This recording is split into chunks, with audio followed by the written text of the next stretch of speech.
And hello everybody, how are we all doing? So today is Thursday, 13th of December. Yesterday was 12/12/12, last ever repeated dates we'll have for, well, till the next century basically. 1st of January 2101. Oh dear, if I'm alive still by then, that'll be awesome. Anyway, so we're here to talk about last night's really good mid-season cliffhanger of Arrow, episode 9, titled Year's End. Very appropriate, and it is like in the run up to Christmas and everything. And in this episode we meet the Dark Archer for the first time. We also see more flashbacks, and this time we see a bit more of Deathstroke. We learn more about the island that Oliver was on for 5 years. What Yao Fei is really, who he really is as well. On top of that, we see more of Felicity Smoke. I'm just gonna just give me a second. There we go. So yeah, we see more of Felicity Smoke. We also see a bit more brother-sister relationship, bonding type thing going on between Thea and Oliver. And then Thea gets involved with a boy, which is very interesting. Oliver is, is now realising that it's almost Christmas, and he obviously never, it's not that he never did celebrate Christmas. Obviously, whilst he was on the island, he never even thought about Christmas, and it wasn't just him.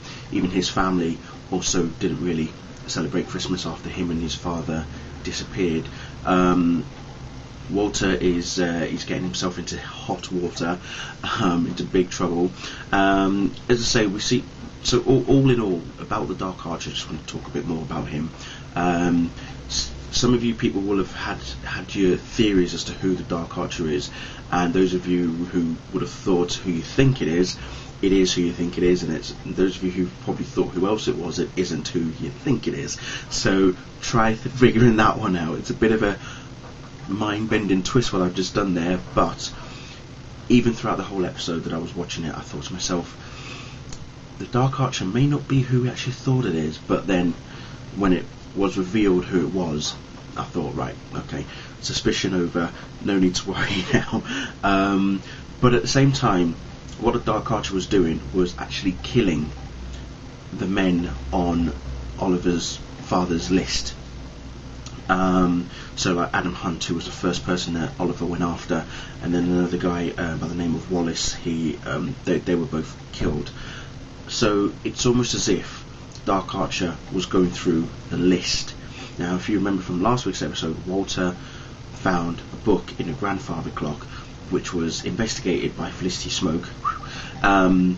We found that book also contains a list of names which are exactly the same as the one that was given to Oliver by Robert before he shot himself.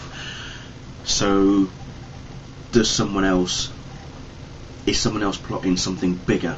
Is the Dark Archer working for someone bigger than, say Malcolm Merlyn or Moira Queen?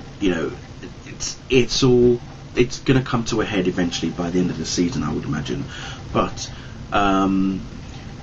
Oliver and the Dark Archer do go toe to toe with each other. It was quite gruesome, quite brutal, I would say. Not gruesome, but brutal, particularly for Oliver. And it really was very very well done. And again, I'm really more interested as to, A, now that we know who the Dark Archer is, how is all this going to unfold? B, what's going to happen to Tommy? C, what is also going to happen to Oliver himself, as a person. He did feel like he failed the city in some sense. Towards the end of the episode, he's telling Dig that he felt like he failed the city. Dig obviously tries to instill a bit more confidence in him to say, look, at the end of the day, you really haven't failed. This is what you've done. So, without going too much into it, you'll see what actually happens there. But again, there's the whole side of the family side of things with Oliver, with his mum and Thea, and also with Walter in particular, which is why he threw the Christmas party, because he wanted everything to feel normal.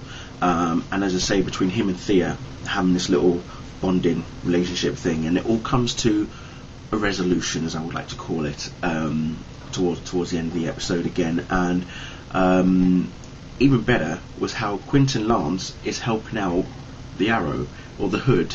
And speaking of Hood, Arrow, Green, the first time they actually said it, they said Green Arrow in this episode, and the person who said the code name was Malcolm Merlyn at the dinner table to Oliver. Oliver was like, well, I don't really like the fact that he's being called, he needs a better code name other than the Hood or the Hood guy, and Malcolm agreed with him, and he said, oh, how about Green Arrow? And Oliver's like, lame. I'm like, actually, no, dude, it's not that lame, because that will be your code name, so you better get used to it. But again, no, it's there were some interesting revelations. Walter Steele meets a sticky end. That's all I'm going to say on that. But even Moira kind of feels bad with what's happened to Walter and everything that he's found out about Queen's Gambit, the money that she embezzled, all of that stuff. So again, it will be interesting to see what happens when we return. It's 16th of January, by the way, with is it Burned, I believe is the name of the next episode. Yes, Burned. So it will be interesting to see where we go when we return on the 16th of January. So really can't wait.